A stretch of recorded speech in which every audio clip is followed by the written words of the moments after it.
Alright fellas, let's chat. It's a spicy little title for today's video. You don't want a leader bike, you just want attention. And it's true, man. It's true. I'm gonna give you some tried and true Papa Yam, Uncle Yam wisdom here. That your whole thought process of trying to go get a leader bike, especially as a young person, you just want attention, man. Okay, let's get into it. So, young people, TikTok generation, the 18-year-olds, the 19-year-olds, that sort of thing. Very into online cloud, very into trying to build a brand online, that sort of thing. And in the motorcycle short form content space, the number one thing that people do to get attention and to get clout is to get a leader bike. You buy a leader bike, you then ride it around at 80, 90 miles per hour on the highway, you get roller shots, and that's it. But here's the rub. A leader bike is basically a motorcycle that a manufacturer sells to go racing. They're usually homologated machines that are designed to go racing. It would be like if you could buy an F1 car at a dealership and then people are like, yeah, I love riding this thing around. And it's like, well, it's designed to do one thing, and it just wants one thing, and it's absolutely disgusting. So you buy this extremely expensive, extremely powerful, extremely fast motorcycle primarily for the goal of, you know, flexing up with it online. And look, there's nothing inherently wrong with that, but I really do think that if you're like 19 or 20 and you do find yourself with either a bank loan for an S1000 RR, or if you were foolish enough to buy one cash and outright to use as as a content vehicle, look, man, that's just not that great of an idea. Because the vast majority of what you're looking for with a leader bike, you could absolutely get with, I don't know, anything like an R7, an R6, a Gixxer 750, ZX6. There's so many bikes that fit the bill for whatever you're looking for. Is it flashy sport bike looks? Well, there's plenty of bikes that are more normal that look flashy and like sport bikes, which is great. There's also plenty of bikes that have the classic inline four sound and go pretty fast and aren't quite as fast as a leader bike, and that's totally fine. Because 99.999% of riders can't even actually use a leader bike for what it's designed to use on road or on track, really. And nearly all riders are better served by some middleweight motorcycle, which is why I'm really excited about this new gen super sport category. I think it's pretty cool that we have bikes that make, you know, between 110 to 130 horsepower, and they still look cool, but they're functional on road. They're not completely suicidal pasta rockets or crotch rockets. Most leader bikes have first gear ending at like 90 miles an hour. And I don't know about you, but I like to shift. I like to use my gearbox. So riding a leader bike is kind of dumb for that reason too. There's another element to this that I hate bringing up, but it definitely is true. You know, there's something about people buying leader bikes where they think that just by owning the 1000, by owning the big fast bike, they will immediately accrue respect and clout in their local community or online, right? And I see this a lot, man. People are like, man, I drive a Gixxer Thou, man. I got a Gixxer Thou.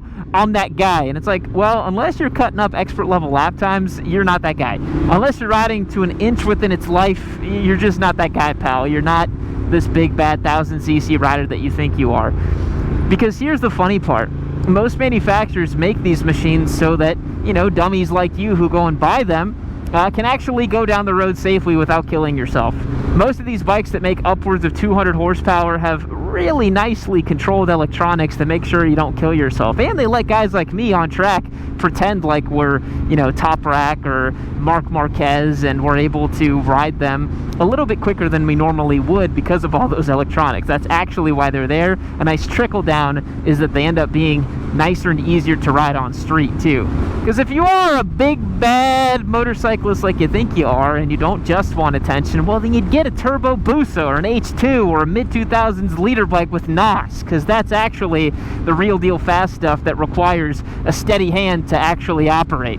The H2 not so much, but Turbo Hayabusas and, yeah, like a 2005 Gixxer with a bottle of NOS, yeah, you gotta kind of know what you're doing. But the other thing is too, like, pointing it straight in a highway and just going wide open throttle, you can figure that out in a day or two. That's really not that complicated. It just requires stupidity and a little bit of bravery. Now, certainly there's the case to be made that you want a leader bike just because you love it and you like having the rocket underneath you. And I've certainly met a lot of guys in their 30s and 40s who ride them and really appreciate them for the amazing power that they offer, and they use them responsibly. I don't really think there's anything wrong with that. I just have very, very, very seldom seen a, let's say, 19 to 23-year-old person who owns a leader bike and uses it responsibly and or actually knows how to ride the damn thing. There's very few examples. Very few. And look, it's not that I'm trying to just clown on you guys for riding these bikes and I think I'm so much better than you. It's like I just see the patterns. I see the evidence. I see all of it that suggests that, look, this probably isn't coming from a sensible, good place. It's coming from a place of insecurity and status seeking, which honestly is a lot of what drives young males. A lot of it is insecurity and status seeking, and because you haven't ascended to that level yet, you want a sort of shortcut there. And look, I speak about this because I was that person. You know, when I was 22, I had been riding my Yamaha R3 for all of, I don't know, 7 or 8 months, and I said, yeah, I'm going to get a Daytona 675 because I'm a big man and I want a big fast bike and I can handle it and I'm cool.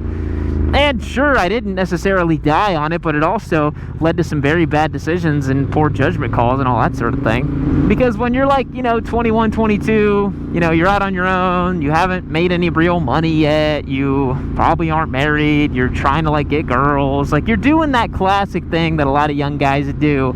And I just see buying the 1000 as evidence that you're just trying to speed run your way to get there. Say, I do have the status, I do have the clout. Look at me, I'm on this big, powerful motorcycle. And I don't know, you could do all the same stuff that a 1000 does with the 600, and yet you're choosing to buy the 1000. Why is that? Is it because you need more power? Is it because you need the advanced electronics that it can offer?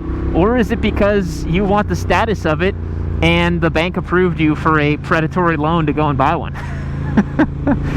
Because then that's dumb for twofold, as you're taking out crazy amounts of money to go buy a toy you don't need at exorbitant interest rates. I highly recommend, if you're gonna go put down some money and do a payment plan for an S1000RR or whatever, Google something called an amortization table or a total cost of loan. You can find these online, these little calculators. Plug in your interest rate that you find on your loan documents and your monthly payment and the total cost of the vehicle, and then go from there and see how much that's actually going to cost you. Because a lot of these bikes, you're like, dude, I'm paying $300 a month. I'm like, yeah, for like 84 months at 17% interest. So that's actually going to cost you 2x, probably, something like that. And I think it's funny too. Like, it's almost always like the BMWs or the Ducatis as well. I don't really see, well, I guess I do see it with the R1Ms and those sort of things on Instagram, but like, to me, it's the Ducati BMW effect of like trying to get the clout missile. And I don't know, maybe it's because I've spent a lot of time on track and I've gone racing and stuff. I'm just like, so few people can benefit from the actual leader bike, man. Like, no, like, I'm glad they exist, because guys like me can go and ride them and have a ton of fun, and it keeps racing alive and it keeps the motorcycle industry alive, and we all need poster bikes to fit onto our walls. But man, at the same time, all these young guys buying these crazy expensive bikes and crazy status seeking motorcycles, it's just completely unnecessary, man.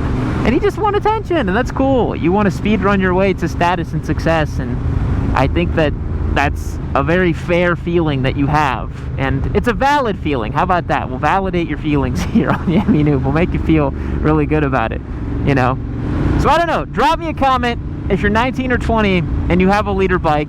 Explain yourself. Why have you bought this? How is it not just attention-seeking behavior? How is it not just, something that you're like, oh, like, I'm just gonna look cool by owning this? And if it is, just drop that too. Just be like, yeah, I bought it because I wanted to look cool. That's fine, Everybody gets a pass every once in a while on that. All that being said, boys, thanks so much for checking out today's video. I hope you enjoyed it and appreciated it. And remember, this CB750 is actually a giveaway motorcycle. Head to the link down below and check it out. Maybe you could enter to win it and have it show up in your driveway. All that being said, thanks so much for checking out today's video. I appreciate it. We will catch you in the next one. See you later.